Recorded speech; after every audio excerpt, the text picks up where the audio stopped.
Good afternoon. Carry on the story of Tepuimaka. This time, Allah, the turtle, watched Fehuloni closely. Sometimes I think she's human, but this moment I know she must have found Fehuloni's magic portal. What a coincidence! To his surprise, Hika woke up in the presence of Fehutahi.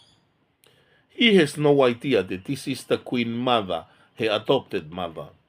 She spoke to him very kindly in a woman's voice. Who are you? Where did you come from? After telling his story, she disappeared in the darkness and changed into a human form and cried, Away, my hinehina, my white chiefs. Death separated us due to magic. I'm sorry I did not say goodbye. I will always love you in this life or eternity. Then she came back in her monster form and talked to Ika. Ika asked, I beg you to spare my life and return to my island, and was agreed. Well, in one condition, that, that if your wife gives birth to a son, then you can keep him. But if she gives birth to a girl, then you must bring her to me, and this will save your island. Or if not, you'll be punished very severely. Ika unthinkingly agreed. Great! Thank you for saving my life. It will be done as you wish for. You have my word for it. Feutahi smiled, knowing he will see her son and her granddaughter in a later time. Ika swam back with the help of Turtle. The turtle is Allah's spirit, lived in the turtle, watching the bad eggs from the Kamakama Island, and she ruled the island of the turtle, sharks, and stingray. This is the way to go there. You must swim in a dark cave under the sand, and there is the Turtle Island like Paradise Island. The turtle took Ika back to his island. Go to them, whispered Allah. The turtle returned with a flashlight of her path. Ika smiled and murmured, Thank you for bringing me back from the scariest experience of my life. You must be one of our great ancestor spirits. Ika never told his queen about his adventure because of the agreement and his preparation to give up his daughter to the monster. On the turtle's return, she was attacked by long-nosed fish, round spiky fish, and bad jellyfish. Fehutahi saw her taking Hinehina. Luckily, the white stingray Peva was enjoying her time swimming, looked at the bad fish on the move, and suspected, This might be for Allah. Hurry, hurry, the evil is on the move. Straight away, informed Elili and warrior shark, You must follow the bad fish and see where are they up to, and probably for Allah. And not long the battle was started. Luckily Allah, Peva, and Elili managed to fight and destroy most of them, and they were escaped. Fehutahi was so angry when Mokofishi, the head of the long-nosed fish, told her about the turtle and the shark and the stingray. 3 were 400. Mokofishi insisted no one have the stomach to fight the most fierce of all sea creatures. At this time Fehutahi slapped his head, and he fainted and nearly dead. I know they are the spirits of the great kings of the past. She stood there looking angrily and a little bit worried. Papa Lulu dreamed of this, and I'm thinking that my queen is alive. The queen spirit live even death, smiled at us all. Bless her soul with the greatest of mind. We must escape the ruling of the insane. I will be dead one day, but not yet, my friends, whispered Papa Lulu, while he rode in his horse in the forest. Chapter 11. The birth of Tukumisi, the princess. It's a girl, said the good fortune teller, with a traditional medicine basket.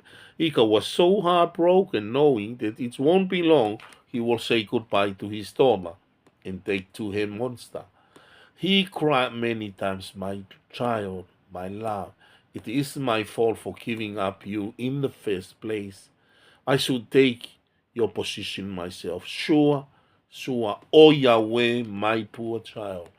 He also figured out a way to take Tukumisi and decided to fake her death so he could take her to the monster secretly. He loved playing with his daughter and he avoided swimming. But one day he was sleeping in the forest and was woken by a soft tap from Fehutahi.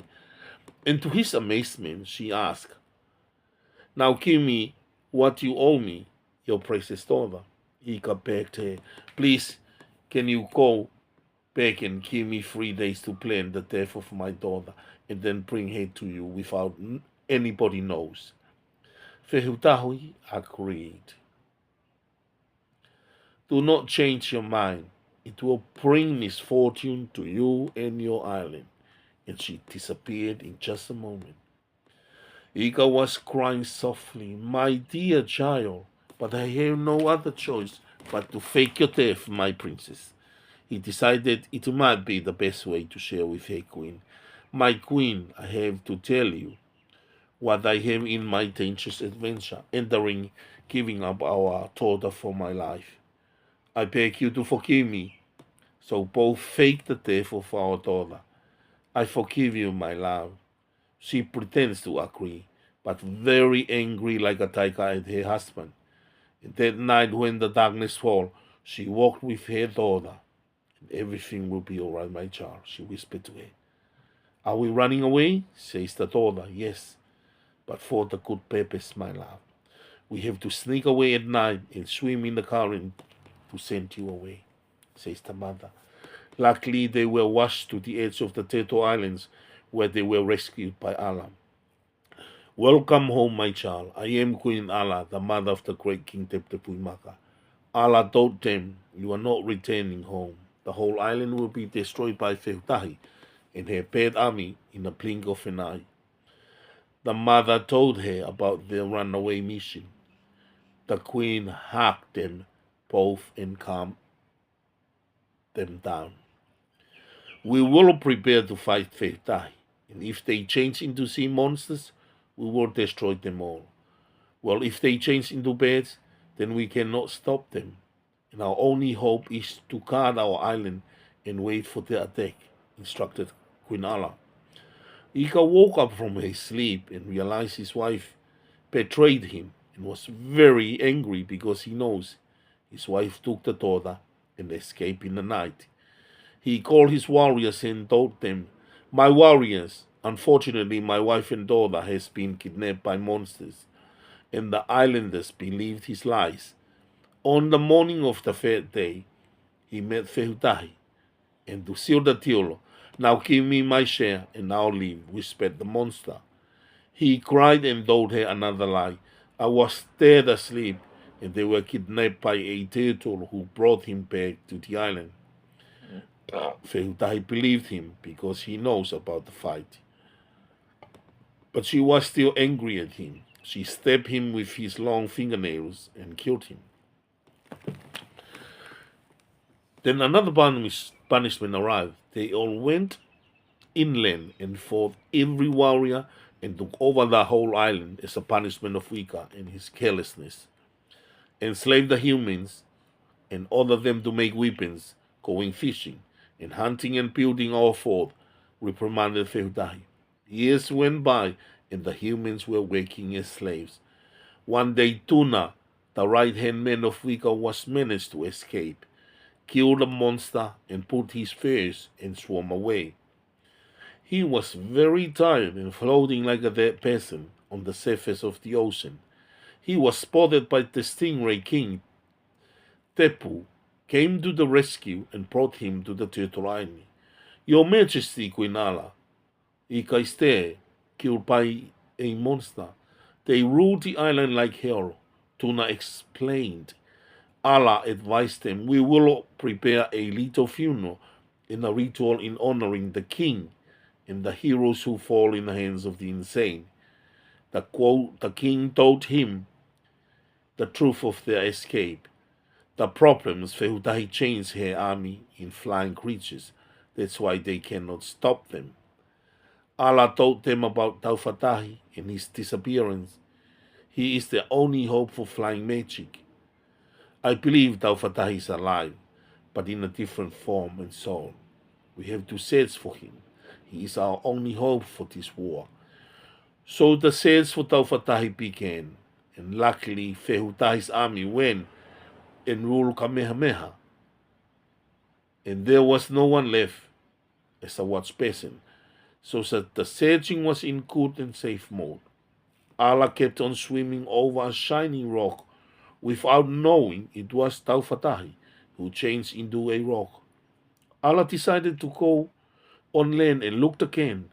She walked into the dark cave and fell in a deep well. In the cave, a big splashing at the bottom.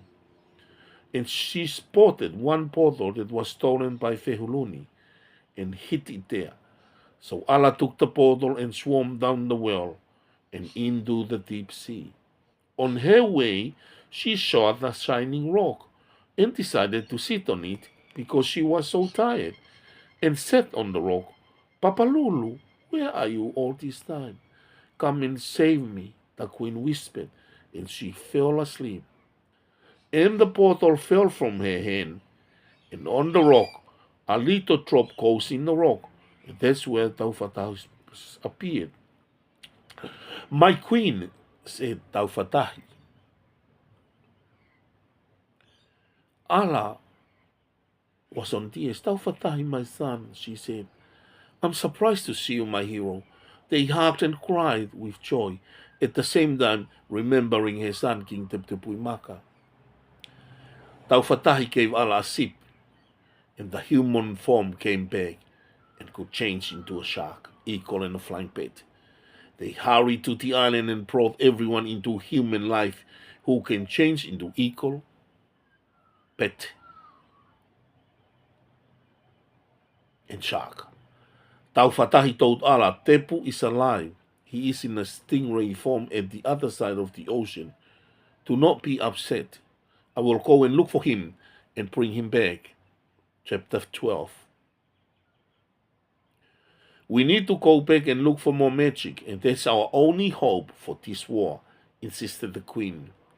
The search for more good spirit liquid has begun, and they went back to the Kamakama Island and looked for more, and finally found more and brought it back. They prepared to fight Fehutahi. Queen Allah addressed her warriors, my great heroes. We fight for good purpose, and we will win, because I carried around Papa Lulu's wisdom and the legacy of our great ancestors. Let's fight today to the death. I bless you all. The battle of the monsters and the eagle pets and sharks were started. That's all for today. Thanks for listening, tuning on. Bye for now.